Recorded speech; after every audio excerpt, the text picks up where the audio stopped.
ਦੋਸਤੋ ਅੱਜ ਇੱਕ ਵਾਰ ਫਿਰ ਮੈਨੂੰ ਤੁਹਾਡੇ ਨਾਲ ਰੂਬਰੂ ਹੋਣ ਦੀ ਲੋੜ ਮਹਿਸੂਸ ਹੋਈ ਕਿਉਂਕਿ ਕੁਝ ਸਮੇਂ ਤੋਂ ਇੰਪੋਰਟੈਂਟ ਡਿਵੈਲਪਮੈਂਟਸ ਹੋ ਰਹੀਆਂ ਨੇ ਪੰਜਾਬ ਨੂੰ, ਖਾਸ ਤੌਰ ਤੇ ਜਿਸ ਤਰ੍ਹਾਂ ਦਾ ਵਾਤਾਵਰਣ ਇੱਕ ਪੈਦਾ ਕੀਤਾ ਜਾ ਰਿਹਾ ਸਟੇਟ ਗਵਰਨਮੈਂਟ ਵੱਲੋਂ, ਪੁਲਿਸ ਵੱਲੋਂ ਜਾਂ ਦੂਸਰੀਆਂ ਏਜੰਸੀਜ਼ ਵੱਲੋਂ, ਉਹਦੇ 'ਚ ਆਪਾਂ ਸਭ ਨੂੰ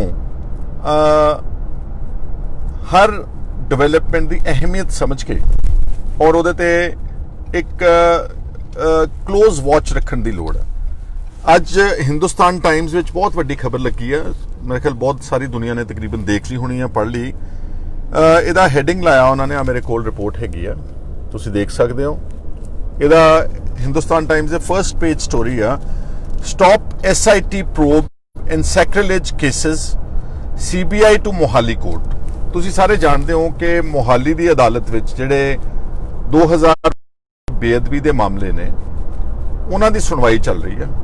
ਔਰ ਇਹਦਾ ਥੋੜਾ ਜਿਹਾ ਪਿਛੋਕੜ ਦੱਸਣਾ ਜ਼ਰੂਰੀ ਹੈ ਕਿ ਜਦੋਂ ਅਕਾਲੀ ਦਲ ਦੀ ਸਰਕਾਰ ਸੀ, ਬਾਦਲ ਪਰਿਵਾਰ ਦੀ, ਉਦੋਂ ਜਦੋਂ ਬਹੁਤ ਸ਼ੋਰਗੁਲ ਹੋਇਆ, ਉਹਨਾਂ ਨੇ ਜਿਹੜੇ ਬੇਅਦਬੀ ਦੇ ਮਾਮਲੇ ਸੀਗੇ ਉਹ ਉਸ ਵਕਤ ਜਾਂਚ ਜਿਹੜੀ ਸੀ CBI ਨੂੰ ਦੇ ਦਿੱਤੀ। ਥੋੜਾ ਸਲੋ ਕਰ ਲਓ ਯਾਰ। ਉਹ ਜਾਂਚ ਜਿਹੜੀ ਸੀ CBI ਨੂੰ ਦੇ ਦਿੱਤੀ। ਉਸ ਤੋਂ ਬਾਅਦ ਸਰਕਾਰ ਬਦਲੀ, ਕੈਪਟਨ ਅਮਰਿੰਦਰ ਸਿੰਘ ਨੇ, ਕਿਉਂਕਿ ਬਹੁਤ ਵੱਡੇ ਵਾਅਦੇ ਕੀਤੇ ਸੀ ਲੋਕਾਂ ਦੇ ਨਾਲ, ਉਹਨਾਂ ਨੇ ਇਹ ਜਿਹੜੀ ਜਾਂਚ ਸੀਗੀ ਇਹ ਨਵੇਂ ਸਿਰੇ ਤੋਂ ਇੱਕ SIT ਬਣਾਤੀ। ਜਿਹੜੀ SIT ਜਿਹੜੀ ਬਾਦਲਾਂ ਦੇ ਵੇਲੇ ਸੀ ਉਹ ਰਣਬੀਰ ਖੱਟੜਾ ਜਿਹੜੇ ਸ਼ਾਇਦ DIG ਨੇ ਉਹਨਾਂ ਦੇ ਮੁਤਹਿਤ ਆ, ਹਲੇ ਵੀ ਉਹ ਆਪਣਾ, ਉਹਨਾਂ ਨੇ ਉਦੋਂ ਵੀ ਅਕਾਲੀ ਦਲ ਦੇ ਰਾਜ ਵੇਲੇ ਜਿਹੜਾ ਡੇਰਾ ਸੱਚਾ ਸੌਦਾ ਦੇ ਫੋਲੋਅਰਸ ਸੀਗੇ ਉਹਨਾਂ ਦੇ ਉੱਤੇ ਉਹਨਾਂ ਨੂੰ ਨਾਮਜ਼ਦ ਕੀਤਾ ਸੀਗਾ ਕਿ ਇਹ ਜਿਹੜੀਆਂ ਬੇਅਦਬੀਆਂ ਹੋਈਆਂ ਨੇ ਇਹਦੇ ਪਿੱਛੇ ਉਹਨਾਂ ਲੋਕਾਂ ਦਾ ਹੱਥ ਹੈ। ਔਰ ਉਸ ਤੋਂ ਬਾਅਦ ਜਦੋਂ ਹੁਣ ਸਰਕਾਰ ਬਦਲੀ ਆ, ਤੁਸੀਂ ਦੇਖਿਆ ਹੋਣਾ ਕਿ CBI ਨੇ ਇੱਕ ਕਲੋਜ਼ਰ ਰਿਪੋਰਟ ਫਾਈਲ ਕਰ ਦਿੱਤੀ ਅਦਾਲਤ ਵਿੱਚ ਜਾ ਕੇ ਕਿ ਇਸ ਕੇਸ ਨੂੰ ਸਾਰੇ ਨੂੰ ਬੰਦ ਕੀਤਾ ਜਾਵੇ ਬੇਅਦਬੀਆਂ ਦੇ। CBI ਦੀ ਜਾਂਚ ਬਾਦਲ ਦੀ ਸਰਕਾਰ ਨੇ ਲਾਈ ਸੀ ਤੇ CBI ਨੇ ਕੈਪਟਨ ਅਮਰਿੰਦਰ ਸਿੰਘ ਦੇ ਰਾਜ ਵਿੱਚ ਮੋਹਾਲੀ ਦੀ ਅਦਾਲਤ ਵਿੱਚ ਇੱਕ ਅਰਜ਼ੀ ਦਿੱਤੀ ਕਿ ਇਹ ਸਾਰਾ ਮਾਮਲਾ ਜਿਹੜਾ ਹੈਗਾ ਇਸ ਨੂੰ ਬੰਦ ਕੀਤਾ ਜਾਵੇ, ਕਿਉਂਕਿ ਜਿਹੜੀ ਸ਼ੱਕ ਦੀ ਸੂਈ ਸੀ ਕਿੱਥੇ ਜਾ ਰਹੀ ਸੀਗੀ, ਤਾਂ ਉਹ ਯਕੀਨਨ CBI ਉਹਨਾਂ ਨੂੰ ਡਿਫੈਂਡ ਕਰਨਾ ਚਾਹੁੰਦੀ ਸੀ ਕਿ ਇਸ ਨੂੰ ਬੰਦ ਕਰ ਦਿਓ। ਬਹੁਤ ਫਿਰ ਪ੍ਰੈਸ਼ਰ ਪਿਆ ਅਮਰਿੰਦਰ ਸਿੰਘ ਤੇ ਉਹਨਾਂ ਨੇ ਕਿਹਾ ਕਿ CBI ਗਲਤ ਕਰ ਰਹੀ ਹੈ। ਉਹਨਾਂ ਨੇ ਅਦਾਲਤ ਵਿੱਚ ਅਰਜ਼ੀ ਦਿੱਤੀ ਕਿ CBI ਦੀ ਜਿਹੜੀ ਹੈ ਅਸੀਂ ਸਾਰੀ ਮੈਂਡੇਟ ਇਸ ਨੂੰ ਵਿਡਰਾਅ ਕਰਦੇ ਆ, ਇਸ ਦੀ ਜਾਂਚ ਜਿਹੜੀ ਆ ਉਹ ਨਵੇਂ ਸਿਰੇ ਤੋਂ ਪੰਜਾਬ ਦੀ SIT ਜਿਹੜੀ ਹੈਗੀ ਆ ਉਹ ਕਰੇਗੀ। CBI ਨੇ ਉਸ ਫੈਸਲੇ ਨੂੰ ਚੁਣੌਤੀ ਦਿੱਤੀ, ਪਹਿਲਾਂ ਹਾਈ ਕੋਰਟ ਵਿੱਚ। ਇਹ ਸਾਰੇ ਡਿਟੇਲਸ ਇਸ ਖਬਰ ਵਿੱਚ ਹੈ, ਮੈਂ ਆਪਣੇ ਕੋਲੋਂ ਨਹੀਂ ਬਣਾ ਰਿਹਾ। ਹਾਈ ਕੋਰਟ ਨੇ CBI ਦੇ ਉਸ ਕੇਸ ਨੂੰ ਡਿਸਮਿਸ ਕਰਤਾ ਕਿ ਨਹੀਂ, ਜੋ ਪੰਜਾਬ ਸਰਕਾਰ ਬੇਅਦਬੀਆਂ ਦੇ ਮਾਮਲੇ ਵਿੱਚ ਅਗਰ ਜਾਂਚ ਪੰਜਾਬ ਸਰਕਾਰ ਦੀ ਪੁਲਿਸ ਕਰਨਾ ਚਾਹੁੰਦੀ ਤੇ ਉਹਨਾਂ ਨੂੰ ਅਧਿਕਾਰ ਹੈ। ਉਸ ਤੋਂ ਬਾਅਦ CBI ਨੇ ਉਸੇ ਫੈਸਲੇ ਨੂੰ supreme court of India challenge ਕੀਤਾ। ਸੁਪਰੀਮ ਕੋਰਟ ਨੇ ਵੀ ਉਹਨਾਂ ਦੀ ਇਸ ਪਲੀ ਨੂੰ ਡਿਸਮਿਸ ਕਰਤਾ ਤੇ ਇਹਦੇ ਬਾਵਜੂਦ CBI ਨੇ ਆਣ ਕੇ ਹੁਣ ਮੋਹਾਲੀ ਦੀ ਅਦਾਲਤ ਵਿੱਚ ਕੱਲ ਫਿਰ ਇੱਕ ਅਰਜ਼ੀ ਦਿੱਤੀ ਆ ਕਿ ਜਿਹੜਾ SIT ਪ੍ਰੋਬ ਕਰ ਰਹੀ ਆ ਸਾਰੇ ਬੇਅਦਬੀਆਂ ਦੇ ਮਾਮਲੇ, ਇਹਨੂੰ ਇੱਥੇ ਰੋਕਿਆ ਜਾਵੇ। ਜਿਹੜੀ ਸ਼ਾਇਦ ਰਣਬੀਰ ਖੱਟੜੇ ਵਾਲੀ SIT, ਜਿਸ ਨੇ ਹੁਣ ਥੋੜੇ ਦਿਨ ਪਹਿਲਾਂ ਜਿੱਥੇ ਸ਼ਾਇਦ ਕਾਫੀ ਡੇਰਾ ਸੱਚਾ ਸੌਦਾ ਦੇ ਜਿਹੜੇ ਸਪੋਰਟਰ ਸੀ ਉਹਨਾਂ ਨੂੰ ਨਾਮਜ਼ਦ ਕੀਤਾ, ਲੇਕਿਨ ਸਭ ਤੋਂ ਇੰਪੋਰਟੈਂਟ ਗੱਲ ਜਿਹਦੇ ਕਰਕੇ CBI ਹੁਣ ਮੁਦਾਖਲਤ ਕਰ ਰਹੀ ਆ ਉਹ ਹੈਗੀ ਆ ਡੇਰਾ ਸੱਚਾ ਸੌਦਾ ਦਾ ਮੁਖੀ ਜਿਹੜਾ ਰਾਮ ਰਹੀਮ ਸਿੰਘ, ਉਸ ਨੂੰ ਨਾਮਜ਼ਦ ਕਰ ਦਿੱਤਾ SIT ਨੇ ਕਿ ਬੇਅਦਬੀਆਂ ਦੇ ਵਿੱਚ ਇਸ ਆਦਮੀ ਦਾ ਹੱਥ ਹੈਗਾ ਵਾ। ਹੁਣ CBI ਨੂੰ ਹੱਥਾਂ ਪੈਰਾਂ ਦੀ ਪੈ ਗਈ ਆ, ਕਿਉਂਕਿ ਅਗਰ ਇਹ ਸਾਰਾ ਬੇਨਕਾਬ ਹੋ ਜਾਂਦਾ ਮਸਲਾ ਬੇਅਦਬੀਆਂ ਦਾ, ਕਿਸ ਤਰ੍ਹਾਂ ਡੇਰਾ ਸੱਚਾ ਸੌਦਾ ਦਾ ਹੱਥ ਸੀਗਾ, ਤਾਂ ਮੈਂ ਸਮਝਦਾ ਵਾਂ ਕਿ ਜਿਹੜਾ ਰੋਜ਼ ਦਿਹਾੜੀ ਸਿੱਖਾਂ ਤੇ ਇਲਜ਼ਾਮ ਲਾਏ ਜਾ ਰਹੇ ਨੇ, ਜਿੱਦਾਂ ਰੁਪਿੰਦਰ ਤੇ ਉਹਦੇ ਭਰਾ ਨੂੰ ਜਸਵਿੰਦਰ ਨੂੰ ਉਸ ਵੇਲੇ ਅਕਾਲੀਆਂ ਦੀ ਸਰਕਾਰ ਨੇ ਚੱਕ ਕੇ ਟੌਰਚਰ ਕੀਤਾ ਸੀਗਾ ਔਰ ਇਹਨਾਂ ਤੋਂ ਘੁਆਉਣਾ ਚਾਹੁੰਦੇ ਸੀਗੇ ਕਿ ਇਹ ਬੇਅਦਬੀਆਂ ਸਾਰੀਆਂ ਅਸੀਂ ਕੀਤੀਆਂ ਨੇ। ਇਸ ਤਰ੍ਹਾਂ ਨਾਲ ਫਿਰ CBI ਦੇ ਕੋਲ ਇਹ ਕੋਈ ਇਲਜ਼ਾਮ ਲਾਉਣ ਨੂੰ ਅੱਗੇ ਕੋਈ ਗੱਲ ਨਹੀਂ ਰਹਿ ਜੇਗੀ ਔਰ ਜਿਹੜਾ ਡੇਰਾ ਸੱਚਾ ਸੌਦਾ ਦਾ ਰੂਲ ਹੈ ਉਹ ਕੈਟੇਗੋਰਿਕਲੀ ਲੋਕਾਂ ਦੇ ਸਾਹਮਣੇ ਨੰਗਾ ਹੋ ਜਾਏਗਾ। ਕਰਨਾ ਤਾਂ ਅਕਾਲੀਆਂ ਨੂੰ ਚਾਹੀਦਾ ਸੀਗਾ ਉਸ ਵੇਲੇ, ਜੇ ਬਾਦਲ ਦੀ ਸਰਕਾਰ ਉਸ ਵੇਲੇ ਸਹੀ ਮਾਇਨਿਆਂ ਵਿੱਚ ਇਨਵੈਸਟੀਗੇਟ ਕਰਦੀ ਔਰ ਇਹ ਤੱਥ ਸਾਹਮਣੇ ਲੈ ਆਉਂਦੀ ਤਾਂ ਸ਼ਾਇਦ ਇਹ ਨੌਬਤ ਨਾ ਆਉਂਦੀ। ਔਰ ਜਿਸ ਢੰਗ ਦੇ ਨਾਲ ਬਾਦਲ ਦੀ ਸਰਕਾਰ ਨੇ ਉਸ ਵੇਲੇ ਜਿਹੜਾ ਗੁਰੂ ਗੋਬਿੰਦ ਸਿੰਘ ਜੀ ਮਹਾਰਾਜ ਦੀ ਪੋਸ਼ਾਕ ਵਾਲਾ ਕੇਸ ਸੀਗਾ ਬਠਿੰਡਾ ਦੇ ਸੈਸ਼ਨ ਕੋਰਟ ਵਿੱਚ, ਇਹਨਾਂ ਨੇ ਐਨ 2012 ਦੀ ਇਲੈਕਸ਼ਨ ਤੋਂ ਪਹਿਲਾਂ ਉਸ ਕੇਸ ਨੂੰ ਸੁਖਬੀਰ ਸਿੰਘ ਬਾਦਲ ਦੀ ਸਰਕਾਰ ਨੇ ਵਿਡਰਾਅ ਕੀਤਾ। ਉਹ ਸਾਰਾ ਮਾਮਲਾ ਜਿਹੜਾ ਸੀਗਾ ਉਹ ਫਿਰ ਪੰਜਾਬ ਦੇ ਵਿੱਚ ਲੋਕਾਂ ਦੇ ਜਜ਼ਬਾਤ ਭੜਕਦੇ ਰਹੇ, ਗੱਲ ਤੁਰੀ ਰਹੀ। ਔਰ ਹੁਣ ਜਿਹੜਾ CBI ਨੇ ਹੈਗਾ ਉਹ ਅਦਾਲਤ ਵਿੱਚ ਇਹ ਕਹਿਣਾ ਕਿ SIT ਦੇ ਪ੍ਰੂਫ ਨੂੰ ਬੰਦ ਕਰਾਇਆ ਜਾਵੇ, ਜਦਕਿ ਸੁਪਰੀਮ ਕੋਰਟ CBI ਦੀ ਅਦਾਲਤ CBI ਦੀ ਇਸ ਡਿਫੈਂਸ ਨੂੰ, ਉਹਨਾਂ ਦੀ ਮੁਦਾਖਲਤ ਨੂੰ ਬੇਅਦਬੀ ਦੇ ਕੇਸਾਂ ਵਿੱਚ ਡਿਸਮਿਸ ਕਰ ਚੁੱਕੀ ਹੈ। ਇਹਦੇ ਬਾਵਜੂਦ CBI ਫਿਰ ਆ ਰਹੀ ਹੈ। ਔਰ ਇੱਥੇ ਗੱਲ ਇੱਕ ਹੋਰ ਬੜੀ ਇੰਪੋਰਟੈਂਟ ਕਹਿਣਾ ਚਾਹੁੰਦਾ ਕਿ ਸਭ ਨੂੰ ਚੇਤੇ ਹੋਗਾ ਕਿ ਮੌਡ ਬੰਬ ਬਲਾਸਟ ਹੋਇਆ 2017 ਦੀ ਇਲੈਕਸ਼ਨ ਵਿੱਚ, ਉਹਦੇ 7 ਬੱਚੇ ਬੇਗੁਨਾਹ ਮਰੇ ਨੇ, ਕਿਉਂਕਿ ਔਰ ਪੰਜਾਬ ਪੁਲਿਸ ਇਸ ਕਰਕੇ ਇਨਵੈਸਟੀਗੇਟ ਨਹੀਂ ਕਰ ਰਹੀ ਮੌਡ ਬੰਬ ਬਲਾਸਟ ਨੂੰ, ਕਿਉਂਕਿ ਉਹਦੀ ਸੂਈ ਵੀ ਉੱਥੇ ਹੀ ਜਾਂਦੀ ਆ, ਕਿੱਥੋਂ ਗੱਡੀ ਆਈ, ਉਹਦੇ ਵਿੱਚ ਕਿਸ ਤਰ੍ਹਾਂ ਉਹਦੇ ਵਿੱਚ ਕੀ ਬੰਬ ਪਲਾਂਟ ਕੀਤਾ ਗਿਆ, ਔਰ ਕਿਸ ਤਰ੍ਹਾਂ 7 ਬੇਗੁਨਾਹ ਬੱਚਿਆਂ ਦੀ, ਛੋਟੇ ਬੱਚਿਆਂ ਦੀ ਜਿਹੜੀ ਜਾਨ ਗਈ ਸੀ, ਉਹਦੀ ਪੰਜਾਬ ਪੁਲਿਸ ਨੇ ਅੱਜ ਤੱਕ ਕੋਈ ਇਨਵੈਸਟੀਗੇਸ਼ਨ ਨਹੀਂ ਕੀਤੀ। ਤੇ ਆ ਜਿਹੜਾ ਹੁਣ ਕਦਮ ਆ CBI ਦਾ, ਇਹ ਸਾਫ਼ ਦੱਸਦਾ ਵਾ ਕਿ ਉਹ ਬਚਾਉਣਾ ਚਾਹੁੰਦੇ ਨੇ ਉਸ, ਇਹਨੂੰ ਵੋਟ ਬੈਂਕ ਪੋਲਿਟਿਕਸ ਕਹਿ ਦਿਓ, ਇਹਨੂੰ ਏਜੰਸੀਜ਼ ਦੇ ਅੱਗੇ ਉਹਨਾਂ ਦਾ ਇੱਕ ਕਹਿ ਦਿਓ ਕਿ ਉਹਨਾਂ ਦੇ ਥਰੂ ਆਪਰੇਟ ਹੋ ਰਿਹਾ ਸੀਗਾ, ਔਰ ਸਾਰੀ ਇੱਕ ਕਮਿਊਨਿਟੀ ਨੂੰ ਬਦਨਾਮ ਕੀਤਾ ਜਾ ਰਿਹਾ ਸੀਗਾ ਕਿ ਸਾਰਾ ਸ਼ਾਇਦ ਕੰਮ ਇਹਨਾਂ ਵਿੱਚੋਂ ਕਿਸੇ ਨੇ ਕੀਤਾ ਵਾ, ਇਸ ਲਈ ਉਸ ਜਾਂਚ ਨੂੰ ਰੋਕਣ ਦੇ ਉਪਰਾਲੇ ਕੀਤੇ ਜਾ ਰਹੇ। ਇਹਦੇ ਮੁਕਾਬਲੇ ਤੇ Punjab police mode bomb blast ਨੂੰ ਤਾਂ ਇਨਵੈਸਟੀਗੇਟ ਨਹੀਂ ਕਰ ਪਾ ਰਹੀ, ਜਾਂ ਆ ਜਿਹੜੇ ਤੱਥ ਸਾਹਮਣੇ ਆ ਰਹੇ ਨੇ ਇਹਨਾਂ ਨੂੰ ਜ਼ੋਰਦਾਰ ਢੰਗ ਦੇ ਨਾਲ ਇਹਨਾਂ ਨੂੰ ਐਕਸਪੋਜ਼ ਨਹੀਂ ਕੀਤਾ ਜਾ ਰਿਹਾ। ਪਰ ਯੂਆਪਾ ਜਿਹੜਾ ਕਾਨੂੰਨ, ਜਿਹਦੀ ਮੈਂ ਹੁਣ ਟਾਇਰੇਟ ਸ਼ੁਰੂ ਕੀਤੀ ਹੈ, ਜਿਹੜਾ ਅਸੀਂ ਇੱਕ ਲੋਕ ਕਚਹਿਰੀ ਲਾਉਣੀ ਸ਼ੁਰੂ ਕੀਤੀ ਆ, ਉਹਦੇ ਤਹਿਤ ਤਾਂ ਬਹੁਤ ਛੇਤੀ ਚੱਕ ਕੇ ਨੌਜਵਾਨਾਂ ਨੂੰ ਫੜ ਕੇ ਤੇ ਅਰੈਸਟ ਕੀਤਾ ਜਾ ਰਿਹਾ, ਚਾਹੇ ਉਹ ਲਵਪ੍ਰੀਤ ਸਿੰਘ। ਹੁਣ ਸਾਰੇ ਫੈਕਟ ਸਾਹਮਣੇ ਆ ਰਹੇ ਨੇ। ਜਿਹੜਾ ਮੈਂ ਕੱਲ ਗਿਆ ਉੱਥੇ ਸੇਰਾ ਪਿੰਡ ਵਿੱਚ, ਸੁਖਚੈਨ ਸਿੰਘ ਇੱਕ ਦਲਿਤ ਨੌਜਵਾਨ ਨੂੰ ਜਿਹੜਾ ਉਹਦੇ ਚ ਗ੍ਰਿਫਤਾਰ ਕੀਤਾ, ਜਦੋਂ ਉਹਦੀ ਸਾਰੀਆਂ ਡਿਟੇਲਸ ਕਰਦੀਆਂ, ਉਹਦੇ ਵਿੱਚ ਇੱਕ ਲਵਪ੍ਰੀਤ ਨੂੰ ਇਨਵੋਲਵ ਕੀਤਾ। ਪਤਾ ਲੱਗਿਆ ਕਿ ਲਵਪ੍ਰੀਤ ਸ਼ਾਹੀਨ ਬਾਗ ਦੇ ਵਿੱਚ ਜਿਹੜਾ ਮੋਰਚਾ ਲੱਗਿਆ ਸੀਗਾ ਐਂਟੀ ਸਿਟੀਜ਼ਨ ਅਮੈਂਡਮੈਂਟ ਐਕਟ ਦੇ ਖਿਲਾਫ, ਉਹਦੇ ਚ ਲੰਗਰ ਦੀ ਸੇਵਾ ਕਰਦਾ ਸੀਗਾ, ਔਰ ਬਹੁਤ ਗਰੀਬ ਬੱਚਾ ਵਾ। I think he is only 18-19 years old, ਸਿਰਫ 18-19 ਸਾਲ ਉਮਰ ਆ, ਔਰ ਉਹ ਗੁੱਲਾ ਪਿੰਡ ਹੈ ਉਹਨਾਂ ਦਾ, ਕੈਥਲ ਜ਼ਿਲ੍ਹੇ ਦੇ ਵਿੱਚ। ਸਮਾਣੇ ਇੱਕ CCTV ਜਿੱਥੇ ਬਣਦੇ ਨੇ, ਸ਼ਾਇਦ ਉੱਥੇ ਕਿਸੇ ਦੁਕਾਨ ਤੇ ਕੰਮ ਕਰਦਾ ਸੀ, ਦਿਹਾੜੀਦਾਰ, ਜਿੱਦਾਂ ਸੁਖਚੈਨ ਸਿੰਘ ਦਾ ਪਰਿਵਾਰ ਕੱਲ ਦਿਖਾਇਆ, ਟੋਟਲ ਦਿਹਾੜੀਦਾਰ, ਇਦਾਂ ਹੀ ਬਿਲਕੁਲ ਲਵਪ੍ਰੀਤ ਸਿੰਘ ਆ। ਉਸੇ ਨਾਲ ਅੱਗੇ ਜੋੜਿਆ ਇੱਕ ਅਚਾਨਕ ਪਿੰਡ ਆ ਮਾਨਸਾ ਦਾ, ਅੰਮ੍ਰਿਤਪਾਲ ਸਿੰਘ, ਇੱਕ ਉੱਥੋਂ ਦਾ ਜੋੜ ਲਿਆ।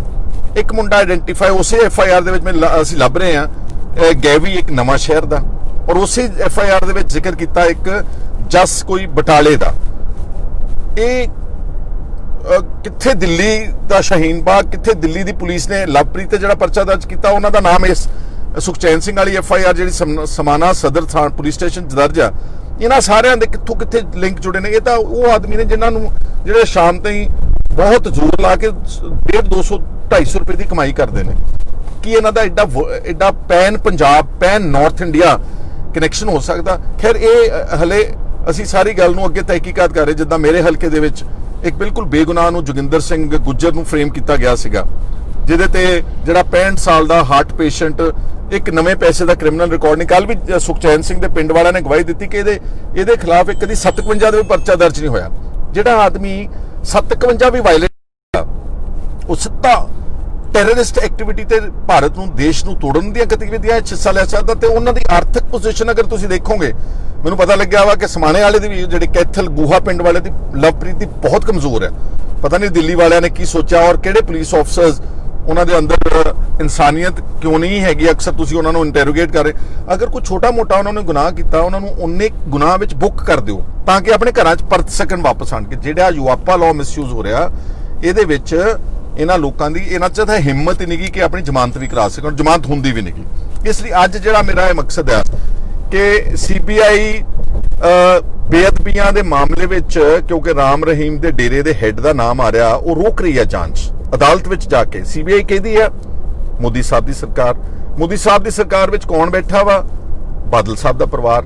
ਔਰ ਅਗਰ ਇਹ ਜਾਂਚ ਚੱਲਦੀ ਰਹੀ, ਉਹਨਾਂ ਨੂੰ ਪਤਾ ਵਾ ਜੇ SIT ਨੂੰ ਤੇ ਪੰਜਾਬ ਦੀ ਪੁਲਿਸ ਨੂੰ ਫ੍ਰੀ ਹੈਂਡ ਦਿੱਤਾ ਗਿਆ, ਉਹਦੇ ਚ ਬਾਦਲ ਦੇ ਪਰਿਵਾਰ ਦੇ ਵੀ ਨਾਮ ਆਉਣ ਦੇ ਚਾਂਸਸ ਆ। ਬਾਈਬਲ ਕਲਾਂ ਗੋਲੀकांड ਦੇ ਵਿੱਚ ਉਹਨਾਂ ਦੇ ਨਾਮ ਆਉਣ ਦੇ ਚਾਂਸਸ ਆ। ਤਾਂ ਉਹਨਾਂ ਨੇ ਕਿਹਾ ਸਾਰੀ ਗੱਲ ਨੂੰ ਡੀਰੇਲ ਕਰੋ, ਇਸ ਨੂੰ ਸਾਰੀ ਨੂੰ ਬੰਦ ਕਰਾਓ।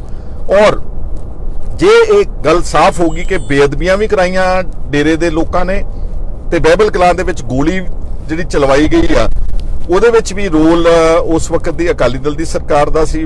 ਪੁਲਿਸ ਵਾਲੇ ਦੋਸ਼ੀ ਫੜੇ ਗਏ ਤੇ ਫਿਰ ਜਿਹੜਾ ਨਿਤ ਦਿਨ ਸਿੱਖਾਂ ਤੇ ਇਲਜ਼ਾਮ ਲਾਇਆ ਜਾ ਰਿਹਾ ਕਿ ਇਹ ਵੱਖਵਾਦੀ ਨੇ, ਇਹ ਅੱਤਵਾਦੀ ਨੇ, ਕਿਉਂਕਿ ਦੇਖੋ ਜਦੋਂ ਤੁਸੀਂ ਸਹੀ ਗੁਨਾਹਗਾਰ ਨੂੰ ਫੜੋਗੇ ਕੋਈ ਰੌਲਾ ਨਹੀਂ ਪਵੇਗਾ। ਜਿਹੜੇ ਲੋਕ ਅਸਲ ਜ਼ਿੰਮੇਵਾਰ ਨੇ ਉਹਨਾਂ ਦੇ ਖਿਲਾਫ ਪੂਰਾ ਐਕਸ਼ਨ ਹੋਣਾ ਚਾਹੀਦਾ। ਅਸੀਂ ਉਸ ਗੱਲ ਦੇ ਮੁਦਈ ਆ। ਲੇਕਿਨ ਜਿਹੜੇ ਬੇਗੁਨਾਹਾਂ ਨੂੰ ਤੁਸੀਂ ਫੜ ਕੇ ਇੱਕ ਪੰਜਾਬ ਦੇ ਵਿੱਚ ਇੱਕ ਮਾਹੌਲ ਪੈਦਾ ਕੀਤਾ ਜਾ ਰਿਹਾ ਵਾ ਕਿ ਤਾਂ ਕਿ ਲੋਕਾਂ ਨੂੰ 2020 ਰੈਫਰੈਂਡਮ ਦੀ ਆੜ ਵਿੱਚ ਇੱਕ ਵਾਰੀ ਚੰਗੀ ਤਰ੍ਹਾਂ ਧਮਕਾਈ ਦਿਓ ਕਿ ਮੁੜ ਕੇ ਉੱਠਣ ਜੋਗੇ ਨਾ ਰਹਿਣ। ਤਾਂ ਰੋਕਿਆ ਜਾ ਰਿਹਾ ਹੈਗਾ ਵਾ ਤਾਂ ਕਿ ਫਿਰ ਇਹ ਨਾ ਹੋਵੇ ਕਿ ਜਿਹੜੇ ਅਸੀਂ ਸਿੱਖਾਂ ਦੇ ਖਿਲਾਫ ਜਿਹੜੇ ਨੌਜਵਾਨਾਂ ਦੇ ਖਿਲਾਫ ਅਸੀਂ ਕੇਸ ਦਰਜ ਕਰ ਰਹੇ ਉਹ ਵੀ ਸਾਰੇ ਝੂਠੇ, they will also fall flat ultimately. ਕਿਉਂਕਿ ਜਿਹੜਾ ਇਹ ਇੱਕ ਮੋਡਸ ਆਪਰੈਂਡੀ ਆ ਪੁਲਿਸ ਦਾ ਨਾ, ਇੱਕ ਡਿਜ਼ਾਈਨ ਹੈ ਸਪੈਸ਼ਲ, ਉਸ ਡਿਜ਼ਾਈਨ ਦੇ ਮੁਤਾਬਕ ਉਹ ਕਦੀ FIR ਦਰਜ ਕਰ ਦਿੰਦੇ ਨੇ ਸਮਾਣੇ, ਕਦੀ ਕਰ ਦਿੰਦੇ ਨੇ ਅੰਮ੍ਰਿਤਸਰ, ਕਦੀ ਕਰ ਦਿੰਦੇ ਨੇ ਤਰਨਤਾਰਨ, ਕਦੀ ਕਰ ਦਿੰਦੇ ਨੇ ਬਟਾਲੇ, ਕਦੀ ਕਰ ਦਿੰਦੇ ਨੇ ਨਵਾਂ ਸ਼ਹਿਰ। ਔਰ ਇਹ ਸਾਰੀਆਂ ਜਿਹੜੀਆਂ FIRs ਹੋ ਰਹੀਆਂ, ਮਾਫ ਕਰਨਾ, ਜਿਹੜਾ ਕੱਲ ਸੁਖਚੈਨ ਹੈ ਉਹ ਮਲਟੀਪਲ FIRs ਵਿੱਚ ਨਾਮ ਹੈ ਉਹਦਾ। ਜਿਹੜਾ ਲਵਪ੍ਰੀਤ ਫੜਿਆ ਸ਼ਾਹੀਨ ਬਾਗ ਸੇਵਾ ਕਰਦਾ ਉਹਦਾ ਮਲਟੀਪਲ FIRs ਵਿੱਚ ਨਾਮ ਹੈ। ਜਿਹੜਾ ਜੋਗਿੰਦਰ ਸਿੰਘ ਗੁੱਜਰ ਭਲੱਥ ਦਾ ਇਟਲੀ ਤੋਂ ਆਇਆ ਸੀਗਾ ਉਹਦਾ 2 FIRs ਵਿੱਚ ਨਾਮ ਹੈ। ਇਹ ਸਾਰੇ ਇਦਾਂ ਕਰਕੇ ਇੰਨੇ ਉਲਝਾਤੇ ਨੇ ਕਿ ਇਹ ਇੱਕ ਚੋਂ ਕਿਤੇ ਨਿਕਲਣਗੇ ਤਾਂ ਦੂਜੀ 'ਚ ਫਸ ਜਾਣਗੇ, ਮਲਟੀਪਲ। ਔਰ ਮੈਂ ਦੇਖ ਰਿਹਾ ਹਾਂ ਕਿ ਪੁਲਿਸ ਇਦਾਂ ਦੇ ਵਿਅਕਤੀ ਚੁਣ ਰਹੀ ਹੈ ਜਿਹੜੇ ਬਿਲਕੁਲ ਡਿਫੈਂਸਲੈਸ ਨੇ, ਜਿਹੜੇ ਨਿਹੱਥੇ ਨੇ, ਜਿਨ੍ਹਾਂ ਦੇ ਕੋਲ ਇੰਨੀ ਵੀ ਸ਼ਕਤੀ ਨਹੀਂ ਕਿ ਉਹ ਕਿਸੇ ਲੋਕਲ ਜ਼ਿਲ੍ਹੇ ਦੀ ਕਚਹਿਰੀ ਵਿੱਚ ਪਹੁੰਚ ਕੇ ਆਪਣੇ ਵਕੀਲ ਨੂੰ ਕਰ ਸਕਣ। ਕੱਲ ਮੈਂ ਸੁਖਚੈਨ ਸਿੰਘ ਦੇ ਪਰਿਵਾਰ ਨੂੰ ਮਿਲਿਆ, ਉਹ ਇੰਨੇ ਇੰਟੀਮੀਡੇਟਡ ਸੀਗੇ, ਇੰਨੇ ਦਹਿਸ਼ਤ ਵਿੱਚ ਸੀਗੇ। ਪਹਿਲਾਂ ਤਾਂ ਉਹ ਗੱਲ ਹੀ ਨਹੀਂ ਸੀ ਕਰਦੇ ਸਾਡੇ ਨਾਲ। ਫਿਰ ਅਸੀਂ ਪੰਚਾਇਤ ਨੇ, ਪਿੰਡ ਵਾਲਿਆਂ ਨੇ ਸਮਝਾਇਆ ਕਿ ਦੇਖੋ ਇਹ ਆਏ ਨੇ, ਡਾਕਟਰ ਗਾਂਧੀ ਆਏ ਨੇ, ਇਹ ਤੁਹਾਡੀ ਇਮਦਾਦ ਕਰਨ ਲਈ ਆਏ ਨੇ। ਉਹਨਾਂ ਦਾ ਸੀਗਾ ਕਿ ਕਿਤੇ ਇਹ ਨਾ ਹੋਵੇ ਕਿ ਪੁਲਿਸ ਸਾਨੂੰ ਦੁਬਾਰਾ, ਸਾਡੇ ਭਰਾ ਨੂੰ ਤਾਂ ਚੱਕ ਕੇ ਲੈ ਗਈ ਆ, ਉਹਦੇ ਤੇ ਪਿਸਤੌਲ ਪਾਤਾ, ਉਹ ਤੇ ਯੁਆਪਾ ਲਾਤਾ, ਸਾਨੂੰ ਵੀ ਚੱਕ ਕੇ ਅੰਦਰ ਨਾ ਦੇ ਦੇ। ਇਹ ਮਾਹੌਲ ਅੱਜ ਪੰਜਾਬ ਦੇ ਵਿੱਚ ਹੈਗਾ ਵਾ। ਇਸ ਲਈ ਇਸ ਸਾਰੀ ਡੂੰਘੀ ਸਾਜ਼ਿਸ਼ ਨੂੰ ਸਮਝਣ ਦੀ ਕੋਸ਼ਿਸ਼ ਕਰੋ। There is something working from Delhi. ਜਿਹੜੇ ਡੇਰੇ ਦੇ ਮੁਖੀ ਨੂੰ ਵੀ ਬਚਾਉਣਾ ਚਾਹੁੰਦੇ ਆ, ਜਿਹੜੇ 2015 ਦੇ ਵਿੱਚ ਜਦੋਂ ਬੇਅਦਬੀਆਂ ਹੋਈਆਂ ਤੇ ਬਾਈਬਲ ਕਲਾਂ 'ਚ ਗੋਲੀ ਚੱਲੀ, ਉਹ ਆਪਣੇ ਦੋਸਤਾਂ ਨੂੰ, ਜਿਹੜੇ ਉਹਨਾਂ ਦੇ ਨਰਮ ਜਿਹੇ ਅਕਾਲੀ ਦੋਸਤ ਨੇ, ਜਿਹੜੇ ਬਾਦਲ ਦਾ ਪਰਿਵਾਰ, ਉਸ ਨੂੰ ਵੀ ਬਚਾਉਣਾ ਚਾਹੁੰਦੇ ਆ। ਔਰ ਜਿਹੜਾ ਕੰਮ ਅਸੀਂ ਸ਼ੁਰੂ ਕੀਤਾ ਨਾ, ਫਰਜ਼ ਕਰੋ ਡਾਕਟਰ ਗਾਂਧੀ ਨੇ, ਇਹ ਦਿਲ ਦਾ ਸੀਗਾ, ਸਿੱਖਾਂ ਦੇ ਹਕੂਕ ਦੀ ਰਾਖੀ ਕਰਨੀ, ਬੇਗੁਨਾਹ ਲੋਕਾਂ ਦੇ ਖਿਲਾਫ ਆਵਾਜ਼ ਉਠਾਉਣੀ, ਟਾਡਾ ਵਰਗੇ ਕਾਨੂੰਨ ਯੂਆਪਾ ਦਾ ਵਿਰੋਧ ਕਰਨਾ, ਇਹ ਸਾਡਾ ਕੰਮ ਤਾਂ ਨਹੀਂ ਸੀਗਾ। ਇਹ ਤਾਂ ਅਕਾਲੀ ਦਲ ਦਾ, ਜਿਹੜੀ ਰੋਜ਼ ਕਹਿੰਦੀ ਆ ਕਿ ਅਸੀਂ ਸਿੱਖਾਂ ਦੀ ਨੁਮਾਇੰਦਾ ਜਮਾਤ ਆ, ਅਸੀਂ ਘੱਟ ਗਿਣਤੀਆਂ ਦੀ ਨੁਮਾਇੰਦਾ ਜਮਾਤ, ਕੰਮ ਤਾਂ ਉਹਨਾਂ ਦਾ ਸੀਗਾ। ਪਰ ਉਹ ਕੰਮ ਕਿਉਂ ਕਰਨਗੇ? ਕਿਉਂਕਿ CBI ਦਿੱਲੀੋਂ ਸਾਰੇ ਕੰਮ ਨੂੰ ਡੀਰੇਲ ਕਰਨਾ ਚਾਹੁੰਦੀ ਆ, ਤੇ ਡੀਰੇਲ ਕਰਕੇ ਜਿੱਥੇ ਡੇਰੇ ਵਾਲੇ ਨੂੰ ਬਚਾਉਣਾ ਚਾਹੁੰਦੀ, ਉੱਥੇ ਸਾਡੇ ਪੁਰਾਣੇ ਸਰਕਾਰ ਵਿੱਚ ਰਹੇ ਦੋਸਤਾਂ ਨੂੰ ਵੀ ਬਚਾਉਣਾ ਚਾਹੁੰਦੀ। ਬਾਕੀ ਜਾਣਕਾਰੀ, ਇਸ ਦੀ ਹੋਰ ਇਨਵੈਸਟੀਗੇਸ਼ਨ, ਇਸ ਨੂੰ ਹੋਰ ਰਿਸਰਚ ਕਰਨਾ ਤੁਸੀਂ ਸਾਰੇ ਵੀ ਆਪਣੇ ਪੱਖ ਤੇ ਦੇਖ ਸਕਦੇ ਆ। ਤੇ ਅਸੀਂ ਜਿਹੜਾ ਆਉਣ ਵਾਲੇ ਦਿਨਾਂ 'ਚ ਯਤਨ ਕਰੂੰਗੇ, ਮੈਨੂੰ ਪਤਾ ਵਾ ਕਿ ਮੈਂ ਵੀ ਅੰਡਰ ਥ੍ਰੈਟ ਹੈ। ਕੱਲ ਨੂੰ ਮੇਰੇ ਤੇ ਵੀ ਯੂਆਪਾ ਟਾਈਪ ਕੋਈ ਕਾਨੂੰਨ ਲਾ ਕੇ, ਕਿਉਂਕਿ ਉਹਨਾਂ ਨੂੰ ਨਜ਼ਰ ਆ ਰਿਹਾ ਕਿ ਇਹ ਵਿਅਕਤੀ ਆ ਰਿਹਾ, ਇਹ ਸਾਰੀ ਗੱਲ ਨੂੰ ਲੋਕਾਂ 'ਚ ਜਾ ਕੇ ਪਰਦਾਫਾਸ਼ ਕਰ ਰਿਹਾ, ਸੋਸ਼ਲ ਮੀਡੀਆ ਤੇ ਉਹਦਾ ਇੰਪੈਕਟ ਜਾ ਰਿਹਾ ਵਾ, ਤੇ ਉਹ ਮੇਰੀ ਆਵਾਜ਼ ਬੰਦ ਕਰਾਉਣ ਦੀ ਕੋਸ਼ਿਸ਼ ਕਰਨਗੇ, ਮੈਨੂੰ ਪਤਾ ਵਾ। ਮੇਰੇ ਤੇ ਪਹਿਲਾਂ ਵੀ ਹੋ ਹਟੇ ਨੇ ਸਾਰੇ ਅਟੈਂਪਟਸ। 6 ਮੁਕੱਦਮੇ ਪਹਿਲਾਂ ਕੈਪਟਨ ਸਾਹਿਬ ਨੇ ਮੇਰੇ ਤੇ ਡਰੱਗਸ ਦਾ ਮੁਕੱਦਮਾ ਦਰਜ ਕਰਕੇ ਮੈਨੂੰ ਸੁਪਰੀਮ ਕੋਰਟ ਲੈ। ਇਹ ਸਰਕਾਰੀ ਮਸ਼ੀਨਰੀ ਦਾ ਦੁਰਉਪਯੋਗ ਕਿ ਕੁਝ ਵੀ ਕਰ ਸਕਦੇ, and mentally I am prepared for it. ਕੋਈ ਇਹੋ ਜਿਹੀ ਗੱਲ ਨਹੀਂ ਹੈਗੀ, ਉਸ ਨੂੰ ਆਪਾਂ ਲੜਾਂਗੇ ਉਹਨੂੰ ਪੂਰਾ। ਪਰ ਮੈਂ ਮੌਕੇ ਸਿਰ ਜਿਹੜੀਆਂ ਸਾਜ਼ਿਸ਼ਾਂ ਤੇ ਜਿਹੜੇ ਡਿਜ਼ਾਈਨ ਨੇ, ਅਲਟੀਰੀਅਰ ਜਿਹਨੂੰ ਕਹਿੰਦੇ ਨੇ, ਅੰਦਰਲੇ, ਉਹ ਤੁਹਾਡੇ ਸਾਹਮਣੇ ਲੈ ਕੇ ਆ। ਵਰਨਾ CBI ਨੂੰ ਇਹ ਕਦੀ ਕਹਿਣ ਦੀ ਲੋੜ ਨਹੀਂ ਸੀ ਆਣ ਕੇ ਇੱਥੇ ਮੋਹਾਲੀ ਦੀ ਅਦਾਲਤ ਵਿੱਚ ਕਿ ਜੀ ਤੁਸੀਂ SIT ਨੂੰ ਫਰਦਰ ਜਾਂਚ ਕਰਨ ਤੋਂ ਰੋਕਿਆ ਜਾਵੇ। ਕਿਉਂ ਰੋਕਿਆ ਜਾਵੇ? ਕਿਉਂਕਿ ਉਹਨਾਂ ਨੂੰ ਡਰ ਹੈ ਕਿ ਸਾਡੇ ਪੁਰਾਣੇ ਮਿੱਤਰਾਂ ਤੇ ਪੁਰਾਣੇ ਆ ਜਿਹੜਾ ਡੇਰਾ ਹੈ ਜਿਸ ਨੇ ਸਾਰੇ ਪੰਜਾਬ ਦਾ ਮਾਹੌਲ ਖਰਾਬ ਕੀਤਾ, ਸਿਰਫ ਆਪਣੀ ਮਸ਼ਹੂਰੀ ਵਾਸਤੇ, ਆਪਣੇ ਉਸ ਸੈਕਟ ਨੂੰ, ਆਪਣੇ ਡੇਰੇ ਨੂੰ ਅੱਗੇ ਵਧਾਉਣ ਵਾਸਤੇ ਜਿਹੜਾ ਕੰਮ ਕੀਤਾ, ਉਹਦਾ ਬਹੁਤ ਭਾਰੀ ਨੁਕਸਾਨ ਜਿਹੜਾ ਹੈ ਸਾਰੇ ਪੰਜਾਬ ਦੇ ਲੋਕਾਂ ਦੇ ਵਿੱਚ ਹੋਇਆ ਵਾ।